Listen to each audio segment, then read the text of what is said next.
ফ্রান্সের আগাম সংসদ নির্বাচনে কট্টর ডানপন্থীদের পরাজয়ের ফলাফলে স্বস্তি প্রকাশ করেছে ইউরোপ ও বিশ্বের গণতান্ত্রিক অংশীদাররা।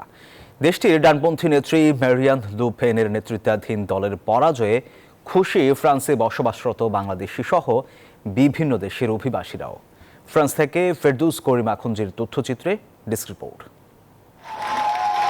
ফ্রান্সের আগাম সংসদ নির্বাচনের দ্বিতীয় দফায় সবাইকে অনেকটা চমকে দিয়ে ভালো ফল করেছে বামেদের নতুন জোট নিউ পপুলার ফ্রন্ট। অন্যদিকে প্রথম দফায় বেশ এগিয়ে থেকেও শেষ দফায় তৃতীয় স্থানে নেমে এসেছে কট্টর ডানপন্থী অভিবাসন বিরোধী ন্যাশনাল র্যালি আরএন।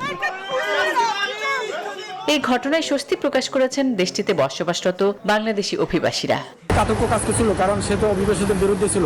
তো এখন যে নতুন সরকার আসছে, এই নতুন সরকার আশা করি অভিবাসীদের পক্ষে কাজ করবে এবং আমরা যারা বাংলাদেশি আছি আমাদের আরো এই ব্যবসা বাণিজ্য উন্নতি হবে। প্রথম টুরে যখন লুপেন অনেকটাই ক্ষমতার কাছাকাছি চলে যাচ্ছিল মনে হচ্ছিল এবং অভিবাসীদের মনে যে শঙ্কা তৈরি হয়েছিল সেই শঙ্কা কেটে গেছে গতকাল সন্ধ্যায় যখন ফলাফল প্রকাশ হয়েছে। আমি মনে করি আমাদের জন্য অনেক কিছু সামনে ভালোর দিকে আসবে।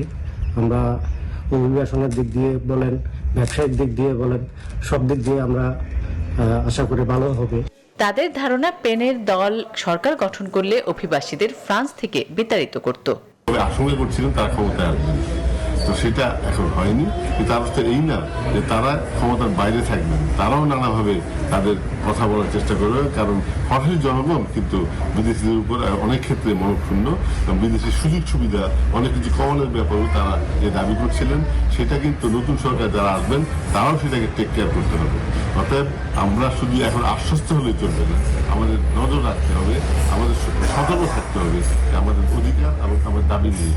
ফ্রান্সে কট্টর ডানপন্থীদের পরাজয়ে স্বস্তি প্রকাশ করেছে ইউরোপ ও বিশ্বের গণতান্ত্রিক অংশীদারেরাও। তাদের শঙ্কা পুতিনের ঘনিষ্ঠ হিসেবে পরিচিত আরএন ক্ষমতা এলে ইউক্রেন যুদ্ধ নিয়ে ফ্রান্সের অবস্থানে ব্যাপক পরিবর্তন আনত। ফ্রান্স জাতিসংঘ নিরাপত্তা পরিষদের 5 স্থায়ী সদস্যের একটি। Desk report, news 24।